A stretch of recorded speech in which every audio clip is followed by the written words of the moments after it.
Frozen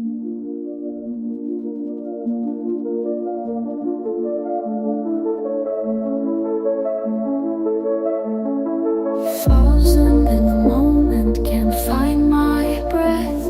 Your voice on the line, it's a scream in my head. I should be moving, but I'm stuck in place. Heartbeats flutter, lost in space. I'm reaching out, but it feels so far. You're breaking down and I'm falling apart. I want to help, but I don't know how. Every step feels impossible to put down. I'm paralyzed, can't find the words, caught in the silence, nothing's heard. Wanna bounce to you, but my feet won't move. What do I do? What do I prove? When everything's crashing down, I'm lost, can't make a sound. Froze wide open, but it feels so far. You're breaking down and every word's a spark. I'm trying to be strong, but I'm breaking inside. Can't fix what's broken, can't turn back the tide. I'm paralyzed, can't find the words, caught in the silence, nothing's heard. Wanna bounce to you, but my feet won't move. What do I do? What do I prove? When everything's crashing down, I'm lost, can't make a sound. Eyes wide open, but the world's gone dark. Every thought's a shadow, every word's a spark. I'm trying to be strong, but I'm breaking inside. Can't fix what's broken, can't turn back the tide. I'm paralyzed, can't find the words, caught in the silence, nothing's heard. Wanna bounce to you, but my feet won't move. What do I do? What do I prove? When everything's crashing down, I'm lost, can't make a sound. In the quiet, I'm screaming inside. In the dark, I'm searching for light. But I'm stuck in the middle, nowhere to go. Trying to be the strength you need, but I don't know. The question they asked was, how many men have appeared? They were part of the lonely young women of this great city. And then I know of an old woman who stays up every night until 12 o'clock to hear the announcer say, "We are now signing off. Good night, and have a good sleep." That relieves her of her loneliness. There was really and truly, a woman wrote to me and told me that my program was the only one to which her cat ever listened. So our subject tonight has to do, to some extent, with loneliness. It affects all ages. Children are lonely. 5 million of them belong to divorced parents in this country. Boys get lonely. That's why they join gangs. Because they get power which they do not individually have. Young girls are lonely when they get a pimple on the nose. Older girls are more lonely still when the boy treats them as a glass, throws the glass aside after he has taken the drink.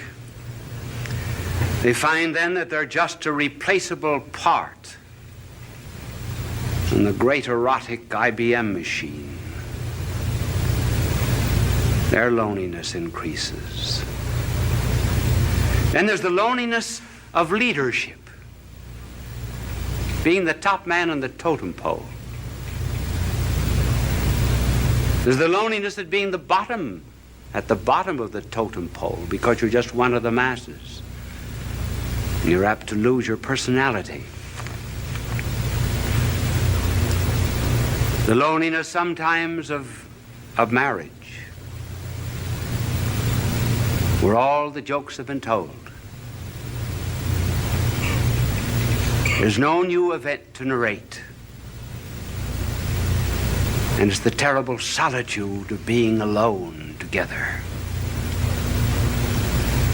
And then even when it does remain fine and noble and rich, even in moments of greatest unity, there is a feeling of apartness after such an ecstasy. One hopes to completely submerge oneself, and yet one finds oneself back again. The hypochondriacs, of course, are lonely. And so we were asked to talk on this program about this subject of loneliness. And I'm going to give, after these facts, which we have just narrated, I'm going to give first the causes, and then I'm going to suggest some remedies. Now, I didn't know whether to use the blackboard or not. My angel is here, and I cannot think of any diagram that I could use. Just write causes on the board. So I'm afraid I will not be able to use my angel, but just before I came on the program, he wanted to know if I would play a game of golf with him tomorrow. And I told him that I was not old enough for golf because I play tennis twice a week. When I get old, I am going to play golf, and I'm going to have a wagon, too, to take me around from hole to hole. But he was telling me that the other day he was playing golf, and he drove off 225-yard hole it was, and the ball went right into the cup. And he looked up to heaven and he said, "Dear Lord, let me do this by myself." He's not a lonely angel, as you see.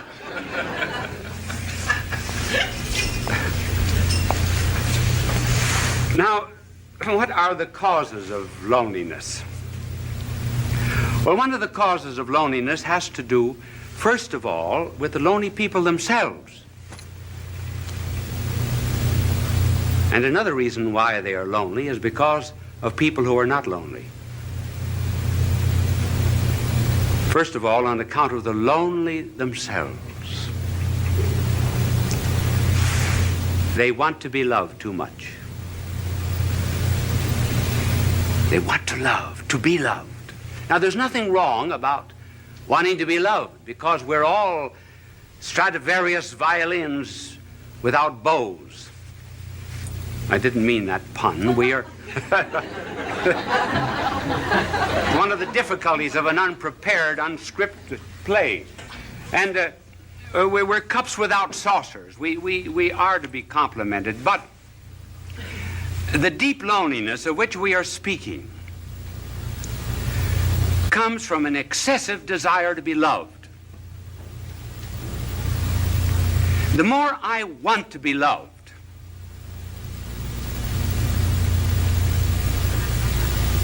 the less I am loved. The less I'm loved, the less lovable I become. The less lovable I become, the less I am capable of loving others. And that's how, by a desire to seek only oneself and to please oneself, one gets caught like a bird in a fowler's net. And the more one struggles to get out of this loneliness, the more one is captured by it.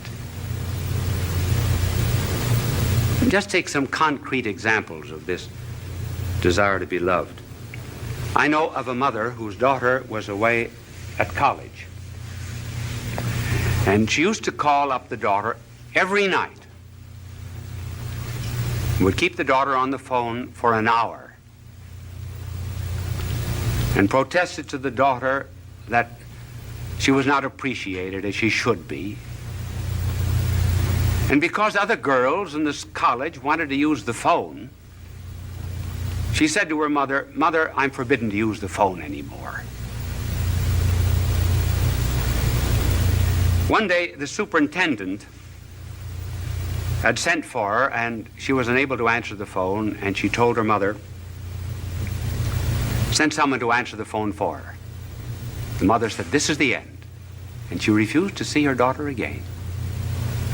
Thus, by wanting too much to be loved without loving, One loses even the love that one seeks. And then there was a fiancée.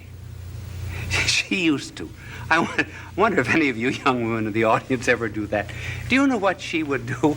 She would write down in a book every time the boyfriend called how long he spoke. She also wrote down how often he wrote and how many words he wrote in each letter. She felt that she wasn't loved enough, so she began writing herself anonymous letters, threatening her. And she said that these letters came from a well-known author in the city. And finally, she was exposed by this man whom she blamed, and eventually the marriage was broken off.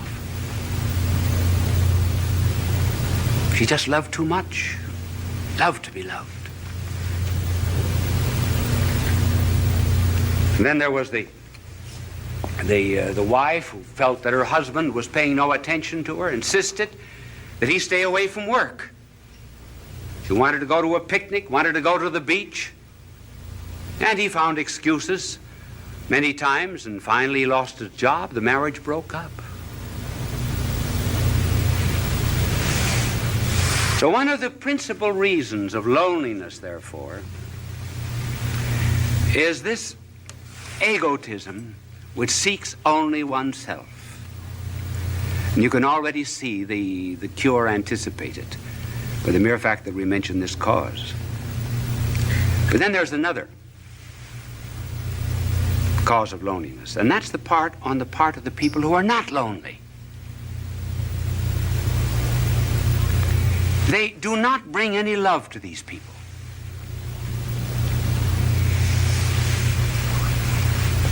Do you know what we should do? We should really concentrate a great deal on certain types of people. We should concentrate on the unfortunate, on the poor, on the socially disinherited, on the unloved, particularly the unloved, and on the ugly. And we bring love to them. We put love into them. Then they become lovable. Now, for example, you are very lovable to God. Did you know that? You say, well, what is there in me to love? Nothing. But he put his love into you. That's why you're lovable. And that's what we have to do with other people. And so the loneliness of these people is increased also because the rest of us will not listen to them. Listening is a therapeutic. There was a psychologist who formulated a marriage case that involved sexual, financial, social, and legal complications. He went to 100 clergymen and 100 priests to present the story, and he carried a stopwatch with him. Do you know how long they listened? The average was 2.5 minutes. Then off-the-cuff answer. They refused to listen. They refused to care. George Bernard Shaw has something rather good on that subject. In his play St. Joan, King Charles says to Joan, "Why do not the voices come to me? I am the king." And Joan answers, "They do come to you, but you do not hear them. You have not sat in the field in the evening listening for them. If you prayed from the bottom of your heart and listened to the thrilling of the bells and the trilling of them after they had stopped ringing, you would hear the voices, just as I do." In other words, listening is a therapeutic, a cure for lonely people. We do the same thing with our prayers. We wouldn't do to a doctor what we do to God. Would we go into a doctor and mumble off all of our symptoms and then say, "Bye, doctor"? Not listen. So listening on our part, refusal to listen, is one of the causes that intensifies this forsakenness. Now, what is a cure? Well, there are several cures, and we will just have time to mention one that is very important, namely caring for other people. When we're lonely, go out and serve. Then loneliness goes out through our fingertips. Our heart opens. The Chinese have a proverb: if you're without shoes, go out and find a man without any feet.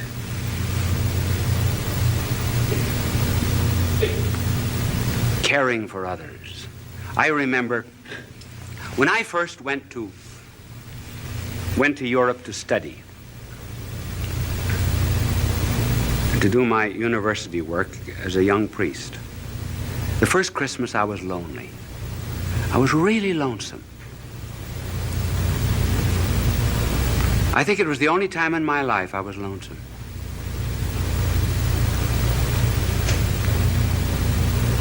What would I do?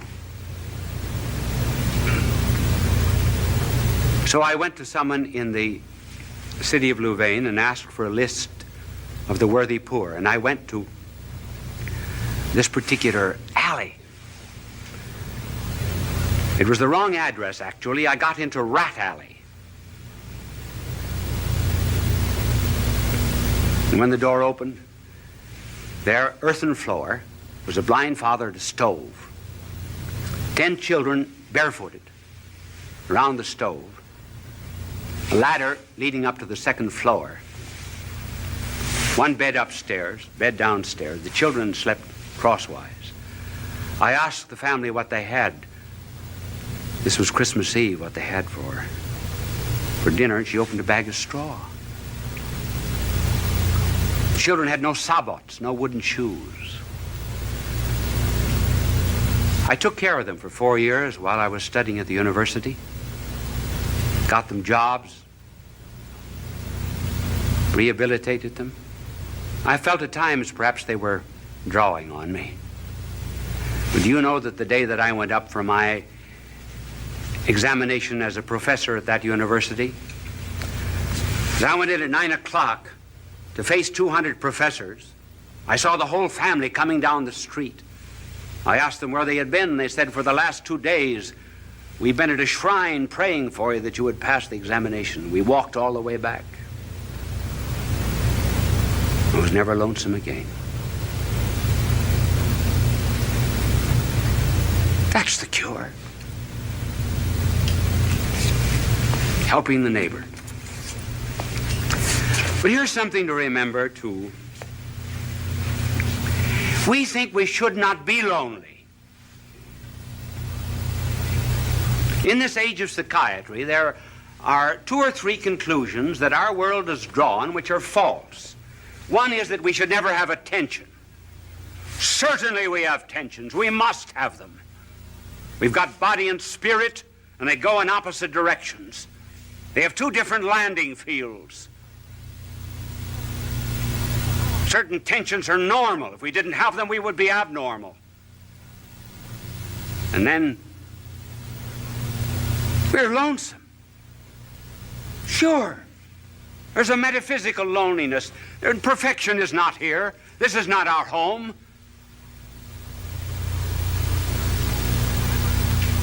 I've got something that I want in my heart that nothing on this earth can satisfy, and nothing can satisfy you either. And we know it very well. So what's the cause of this loneliness? What are we looking for? Well, we say we're looking for God, yes. But then I know what you will answer. What does God know about loneliness? Now, that's a good question. That's a good question. What does he know about loneliness? Does he know anything about the loneliness, for example, of a babe in Afghanistan who has no better home than just straw? Does God know anything about the loneliness of a mother who has to gather up a child in order to escape a dictator and fly halfway across Africa?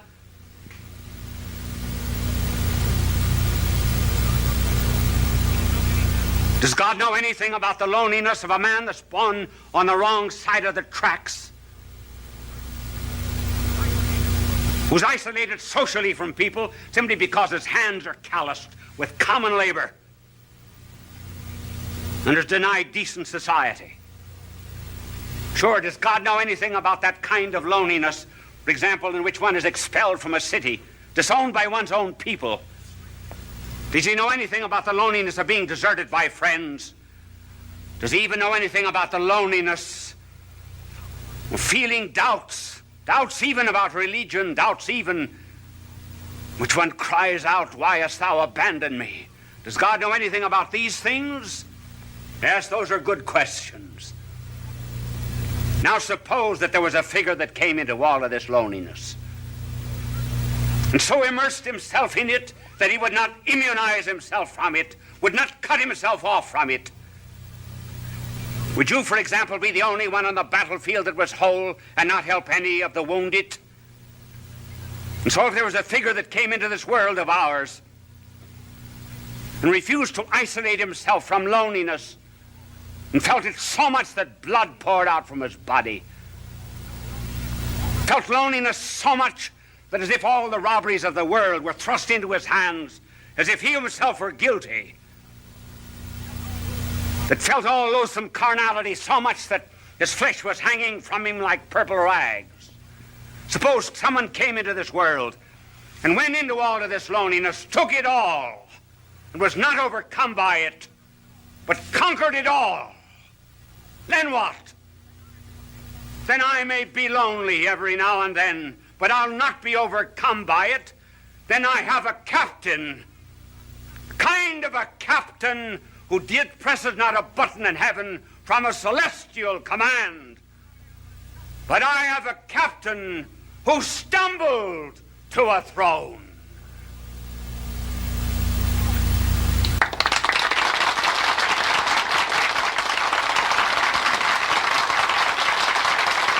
Bishop Sheen will return in a moment. Did that telecast seem a little short to you? Actually, I was just informed that we were 1 minute short. Now, I have a clock before me over there, and I keep my eyes on it. But this clock here was right. I finished 3 seconds before the time. But up in the control room, that celestial command that I just talked about, they figured it wrong by 1 minute. So they asked me if I could, instead of coming out for a very brief closing, come on and talk to you for 1.5 minutes. Now, you are put to the test. If that telecast seemed very short, you are enjoying it. We would say time passed like anything. If you were not enjoying it, it seemed very, very long. As a matter of fact, this 1.5 minutes will seem interminable to you. Now, I want to tell you, my good people, that I have to leave you now. Are you a bit lonely? I am. I'm lonely too. Bye now, and God love you. Fulton J. Sheen is indeed a man for all seasons. He walked a paced beat, allowing us to glimpse his nature and ponder its worth and to enjoy its presence. Bishop Sheen authored over 90 books. He broadcast countless radio and television programs and ministered in many parts of the world to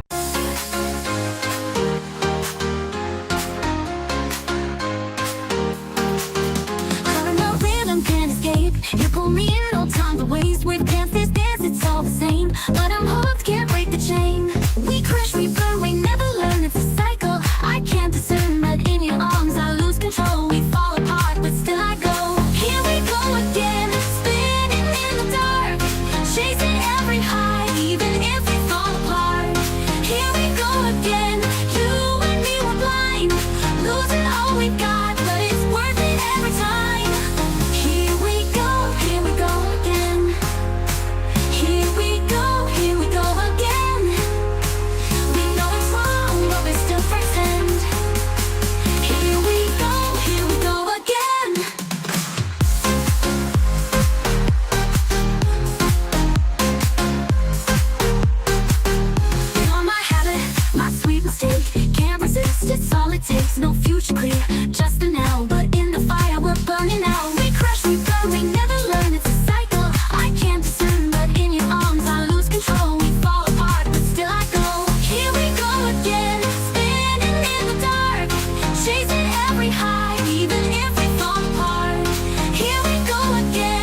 just one night, it's all we need. Here we go again, we're free.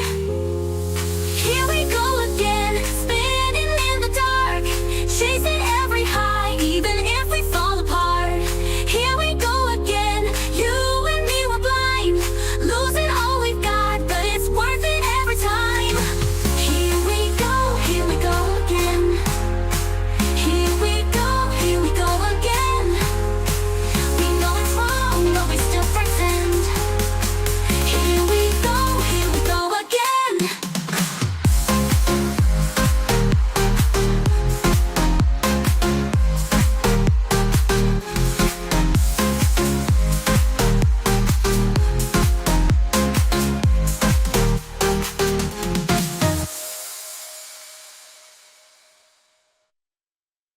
People of every belief. As he said many times, it is not a unity of religion we plead for, but a unity of religious people. We may not be able to meet in the same pew, but we can meet on our knees. The bishop wrote 94 books, recorded countless radio shows, and appeared on hundreds of network and syndicated television programs. His legacy is And when they finally came up to the front row, where I could see them very well, I leaned over and I said to one of them, I said, "What's the idea of taking up a collection during this lecture?" He said, "To get better speakers for next year."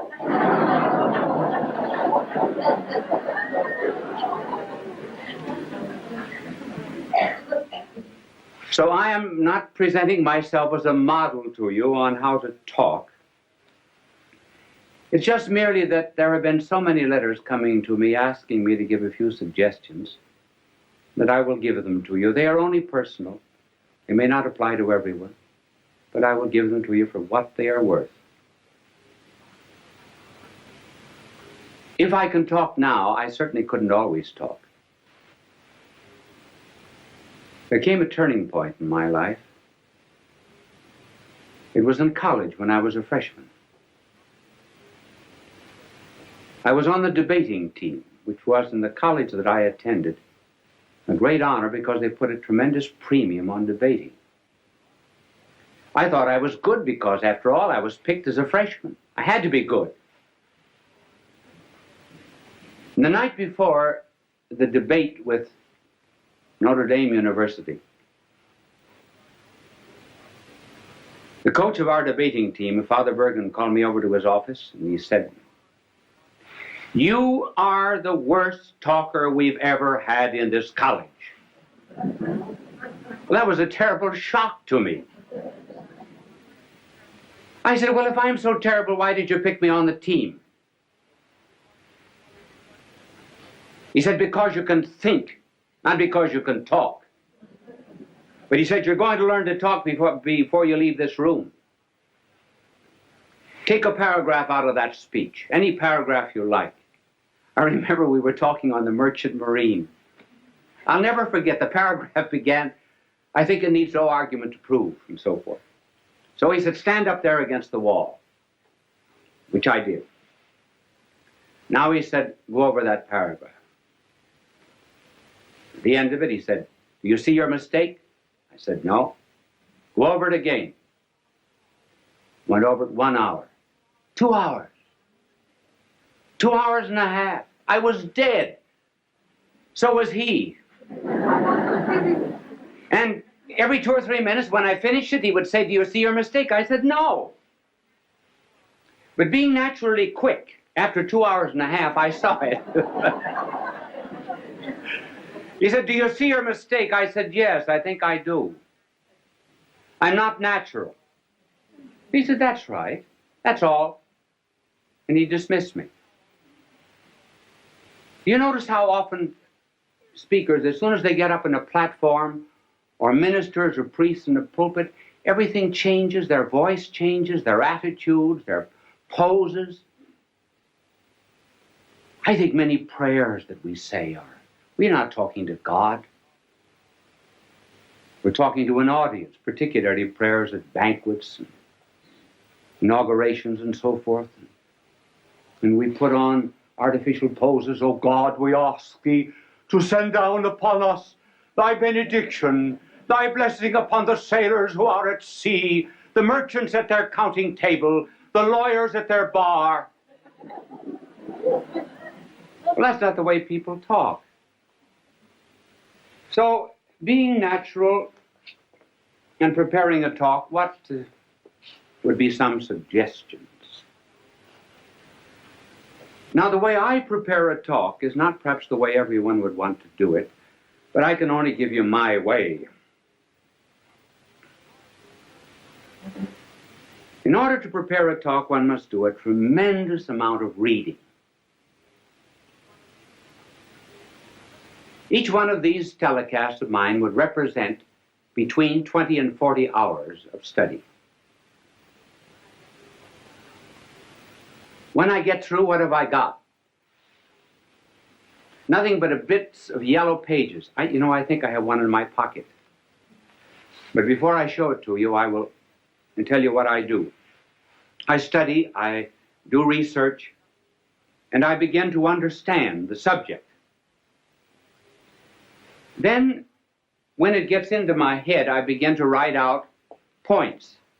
Generally just 3 or 4 points that I'm going to talk about. I will only write out the heading. And then I will tear up the paper and then rethink what I was saying. So that when I prepare a telecast, there must be 20, 30 to maybe 100 pages that are torn up. And then the closer I get to the end, the smaller the pages are. This is this telecast. And I brought it out here, not because I'm going to refer to it, but just simply because it shows you the points, how small the points are. And by doing a tremendous amount of study, the mind creates an atmosphere for the talk. There is much more air round about us than ever gets into the lung. There's more food at the table than ever gets into our stomach. There are more things to see in nature than ever comes into the eye. And so when one rises to give a talk, one should have an atmosphere, a certain ambient knowledge round about that one can pull in this idea or that, as it were, from the air while you're talking. So that instead of writing out the speech, word for word beforehand, and then memorizing it like this, one thinks it from the head out. That's the reason you tear up the paper, so you don't have any information. You have to think it. Then you write down the ideas again. Well, by the time you get up to talk, you've already given the speech 10 or 15 times. And incidentally, it isn't a bad idea sometimes to talk out loud. If you can find a place in this day and age where you can walk and talk out loud without being counted crazy. How often, for example, students are asked to explain something. They think they know the lesson. When they get up, it's not there. And why? Because they were consecrated and dedicated to a dead page. Never went through their mind.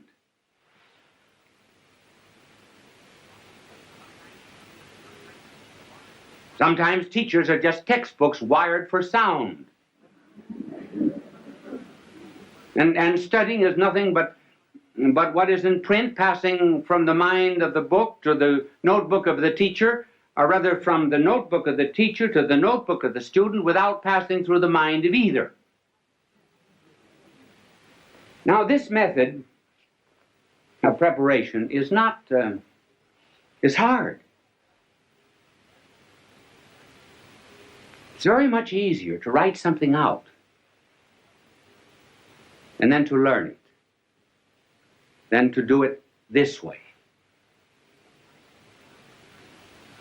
Sometimes if you do not feel well when you're giving a telecast or a lecture, thoughts do not come. You cannot always recall exactly what you had in your mind. But at any rate, there's a spontaneity. That's what people like. Even the mistakes you make. Now, one of the reasons, for example, why people like to have me draw is because everybody in the audience can draw better than I can. They feel they're far superior, and rightly so. So if I make a mistake in talking, fine. That's good. They say, I could do it just as well as that. And they can. This method, while it's harder and is a wonderful preparation for absorbing knowledge, has difficulties. One difficulty is that there are some people who give speeches who must write them out. For example, the President of the United States has to have his speeches written because every word is important. Then, too, there are some things that are not worth learning. John Barrymore, for example, would commit all the lines of Shakespeare by heart. But when he played in comedies and cheap movies and so forth, he absolutely refused to learn anything. He wanted helps outside. Now that's why people on television have to have aids that are outside. I do not use any kind of aid on the outside. If I read anything, I have it written out. Now there are two main props that are used in television. And the first prop is what is called an idiot card. An idiot card is something that is written out so that you'll not forget it. Now just suppose I were teaching you mathematics. Now I would be reading off this idiot card. And I would say to this vast television audience, 2 plus 2 equals 4. 2 plus 1 equals 3. 3 plus 3 equals 6. See, I don't forget it that way. Wonderful, isn't it? Now, you can... thank you for the idiot card. It was not an idiot that held it. It's only the card that's an idiot. And it's impossible for people who are constantly appearing, for example, on television, to study their lines or their commercials. And so they have to have them written out on these cards. But you can always tell, if you just look closely at anybody who's using an idiot card, this is generally the way.